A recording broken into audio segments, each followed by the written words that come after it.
I am asking Attorney Jokno and Attorney Conti to convince the victims to be able to go to court as a class suit on this. Then I am asking bilang chairman ng committee to do your job and convincehin po ninyo itong mga biktimang ito lumabas na para magkaroon po tayo ng proper adjudication of these cases. Look, justice must be served, whatever happens. Go ahead, Congressman Castro. Ang pinag-uusapan talaga natin dito, Mr. Chair, ay yung justice para sa ating mga biktima ng kaya nga tayo kaya nga yung PS ko justice for the victims of ganun din yung HR ni Kong Manuel. Kaya natin to. Well, ito pong sinasabing kahit po si Sir Manny Mugato, yung sinasabi niyang mga data sa atin, although ginagalang po natin, i-respect natin yung sources niya.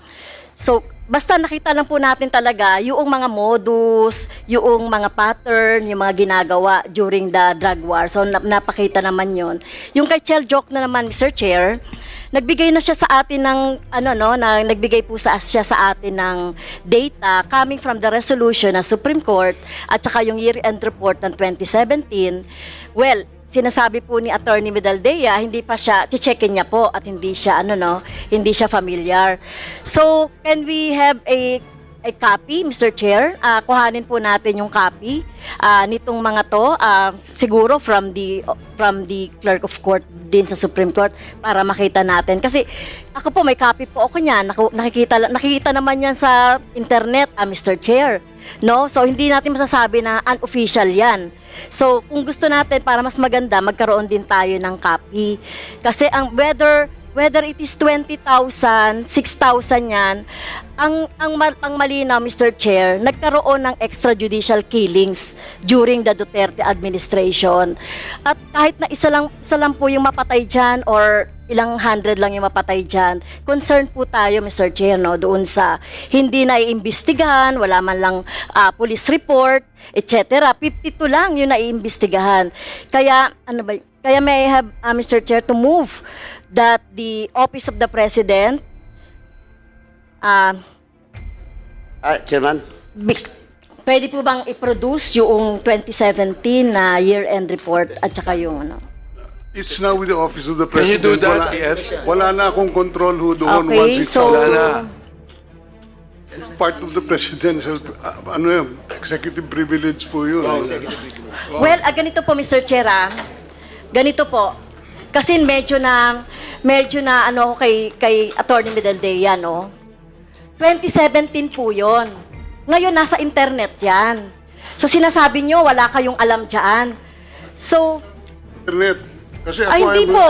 Kaya, oh my God. So, ito 2017 po na report. Anytime pwede nyo pong makita. Cannot Nakita ko nga po I cannot Kaya ganito po. Meron o wala? Yung Yung 2017 na report. So, meron po o wala? Mr. Chair. akong alam. Okay, so wala kayong alam. That was not part of my duties. And my territory's executive secretary was to give my report to the president, and from there on, sa kanya na yan. It's his call whether to. Well, ito pong mga Kung may report na lumabas to, man- I mean, Mr. Chair, may lumabas dumadaan man- po yan sa executive secretary po. Kaya nga tinatanong namin sa inyo, kung nakita niyo po ba yan? Kasi dadaan naman sa inyo mga report po ng presidente, Wala di ba? na akong copy. Okay. So kung wala, Mr. Chair,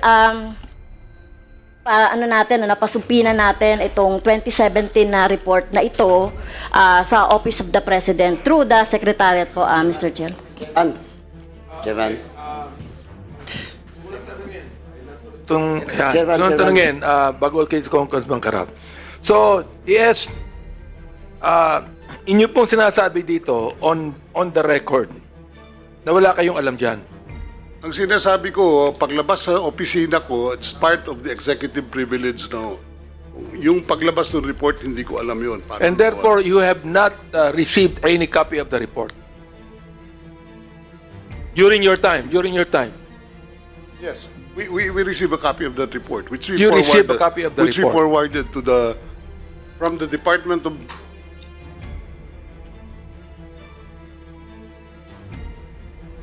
Yeah, that information which came from the 4 agencies was forwarded to the Office of the President.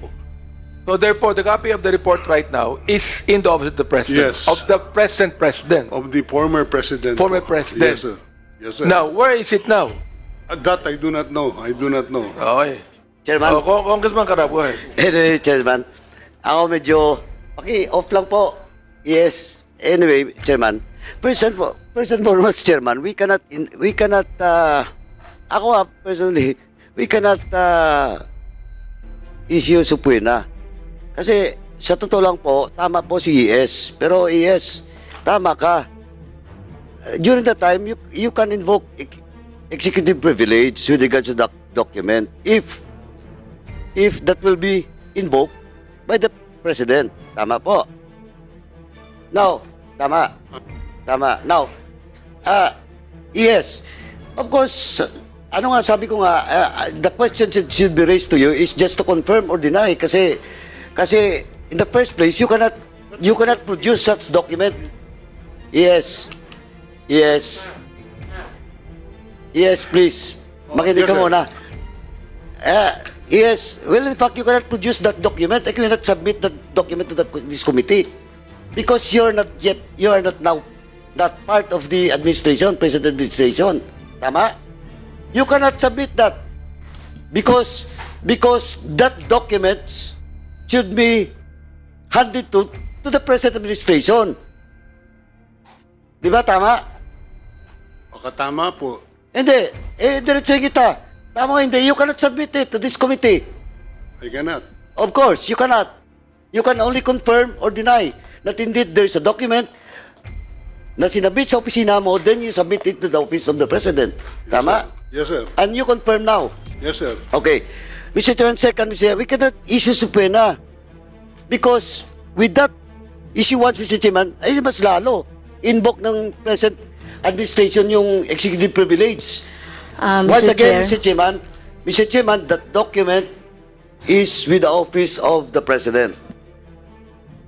Now, well, in fact, last hearing, and it was confirmed that the chairman has written a request letter to the office of the President through the ES now. And we will wait for that document, Mr. Chairman. We cannot move for a subpoena for that document because we can only request because they can invoke any time. Okay, Congressman Carap, noted. Mr. Chair. Now, second, Mr. Chairman. Your statement is noted. Okay, Congressman Mr. Chair. Carap. Last na, Chairman. Now, okay, second, okay. second After that, Chairman, we're gonna with call regards to all the Congressman. documents, yung sa internet and everything, ako wala akong problema doon. EJK, talagang mayroon. May namamatay, mayroon. But Mr. Chairman, for documentary purposes, as evidence, in any investigation, in any legislation, Mr. Chairman, it should be authenticated. It should be authenticated. Now, for example, Ms. Attorney Conte has submitted to us documents, the data and everything. Now, if it is addressed to the PCO, we should request the document to the PCO, not in the internet. Okay, Because that is an official document. properly noted, Congressman Carap. Congressman Castro, go ahead.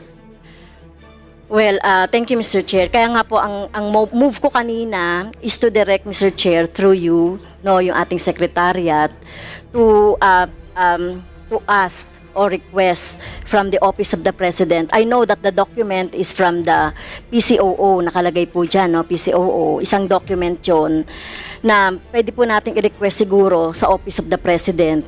Yeah, but Mr. Chair, Congresswoman ano to? Castro, Okay.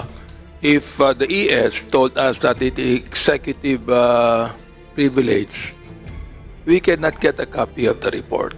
If that is an Well, executive privilege. Mr. Chair. yung document, The thing is, Mr. wait, Chair, wait. ay Dali lang, hindi dali naman lang po. siya Dali lang po, confidential. tayo lang. Kasi nasa We internet already nga wrote eh. a letter Yeah, to yeah. the current ES, Lucas Okay. Bersamin, asking for a copy of the 2020 and 2021 interagency review panel reports on the campaign against illegal drugs. But he has not responded yet. So we will still wait for his response on this. Yun ang proper ngayon, because I can write a letter to the former ES. He cannot do anything about it because if he kept a copy of it personally, that would be unconstitutional. Kakasuhan siya. Hindi pwede na magtago si ES ng kopya on his own. Kakasuhan po siya. So therefore, it is upon the committee to write a letter to the current ES today to produce a copy of it and give it to us. But if it is executive privilege, my colleagues, we cannot even get a copy of it because the executive committee has the right to say this is executive privilege. Yes, Mr. Chair, yung binabanggit po ni Attorney Chel Jokno, no, yung 2017 accomplishment report, wala po doon sa hiningi natin kay ES Bersamin. Pwede po bang maidagdag doon yung 2017 na year-end report po? That is the reason why I am asking Attorney Jokno and Attorney Conti to convince the victims to be able to go to court as a class suit on this. Because look, if we are going to wait for the Department of Justice to be the one to file a case against them, we might be barking on the wrong tree. You see? So, I mean, it is up to you. I mean, kayo ang naglabas nito, then I am asking, bilang chairman ng committee, to do your job and convincehin po ninyo itong mga biktimang ito, lumabas na para magkaroon po tayo ng proper adjudication of these cases. If I Diba? may, Yes, Your Honor, go ahead, Attorney Jokno. may I just clarify that it's not part of our job to make the decision to file cases. As lawyers, we represent clients. That requires that the client voluntarily agrees to file a case. I'm sorry Hindi to po- say hindi ko this, po Attorney mapipilit- Jokno. Please, you are a very brilliant lawyer. But it is your job. No, Your Honor, it is It not. is your job. I cannot. It is your job No, Your because Honor, look, I would beg to this disagree. becomes your passion. It becomes your passion, and therefore, because it is your passion for justice, then you ought to convince these victims to come out. If It I is were- your job as a It is Filipino. not. I would, Your Honor, if I were to convince a client who does not want to file a case against the former president, and something happens to that client, sino po kaya magiging responsibility niyan? Of course, that would lie on me because I was the one who convinced them. I realize that is that, why under the law, Your I Honor, realize it is the that, client's decision to file the case. I realize that, Tony Jokno, but you know what? Naniniwala din po ako that ample protection can be given. Naniniwala rin po ako, if we want justice, the rule of engagement tells us that merong merong mangyayari dyan. Pero look, justice must be served, whatever happens. Attorney Conti, di ba? Yes, Your Honor. Your Oh. Honor, if I may, totoo po, abogado po kami at responsibilidad naming mag-prosecute ng kung ano mang human rights violation na makita namin na irepresenta ang mga biktima. Pero bago po kami makarating ng korte, kailangan po ng investigasyon. I do realize that. Hindi po kami private investigator. At ito pong investigation ang kinakulangan ng gobyerno ni Duterte. Sa 6,252 na patayan, police operation, noong 2017, 3,000 pa lang. Ilan po ang naimbestigahan? Nung huling hearing, sabi po natin 52. So sa ganong bagal po at ganong liit ng investigasyon, hindi po kami makausad. Para po sa mga biktima, napakalaking burden na for them Kaya to nga, Attorney investigate the Conti, cases. kami na rito nag-iimbestiga because of the resolution And that we has thank been you for filed by that, Your Honor. Congressman Raul, no? And the privilege speech na binigay ni Congresswoman Castro. Kaya nga, inano ng committee ito, na ito na. Kaya nga sinasabi ko sa inyo, huwag na kayong mag-rally, maganda na lang kayo dito, tinan natin maigi kung ano mangyayari in the future. Anyway, so much for that, no? I'd like now to recognize Attorney Bernardo on this because, look, duty rin po ng NAPOLCOM to investigate NAPOLCOM to be able to file charges. I would like to find out from him. I think that he was already in NAPOLCOM during that time. So, Atty. Bernardo, can you say something about this, please? Your Honor, at this time, we can assure the committee that the National Police Commission ensures that we will do our best to prevent the recurrence of these things. Ina-assure po namin ng Committee on Human Rights ng House of Representatives na gagawin po namin ang lahat para hindi po maulit yung ganitong mga issue. Katunayan nga po, wala na kaming drug war na tinatawag. Purely anti-illegal drug campaign lang. Law enforcement function para rights-based po. Kaya onward po, iba na po yung modalities namin sa law enforcement. Kaya po ng habilin ng ating Pangulo na kumbaga nasa rehabilitation, nasa supply reduction strategy at nasa supply reduction strategy na po kami. Hindi na po ito. Yung mga nangyari noong nakaraan, kinakausap na po namin ngayon yung Internal Affairs Service ng PNP kung ano yung mga estado ng mga nangyari noong nakaraan. At patuloy po namin na tinitingnan yung mga bagay na ito. Natapos na kasi po yung estado ng kanilang mga hearing, naisara na po yung lahat ng mga kaso, kaya nanatiling close case po yung naisubmit doon. Kaya sa mga darating na araw po, yung campaign sa anti-illegal drugs po ay nakakatiyak na rights-based po ito. Your Honor. Salamat. My colleagues, we will entertain questions later. No? May mga question tayo kay Attorney Bernardo. But I would like to recognize Deputy Director Osedios who's to yap on this. No? Because palagay ko, ikaw ang Deputy Director ng Operation. So I think that you're very much involved in this also. Only this administration, Mr. Chair. Only in this administration. Yes, Mr. Chair. I was the Assistant Director for Information and Communications Technology Service during the previous administration for the whole 6 years. Okay. I was not involved in the investigation of this case. So you were saying only in this administration. What if Attorney Conte comes to you and file some and ask for you to investigate the war on drugs? We will, as a matter of fact, we are pursuing investigations. In particular, in the 52 non-laban cases, we have an ongoing investigation because some cases are still open, Mr. Chair. Mr. Chair, if I may ask NBI, since you recognize the NBI Deputy Director, Well, can we ask other resource speakers to and speak also first? after that, the PIDEA, Huh? both PIDEA and NBI. Yeah, I'm going to ask them also. Sige, go ahead. Why don't we call on them? Let me recognize.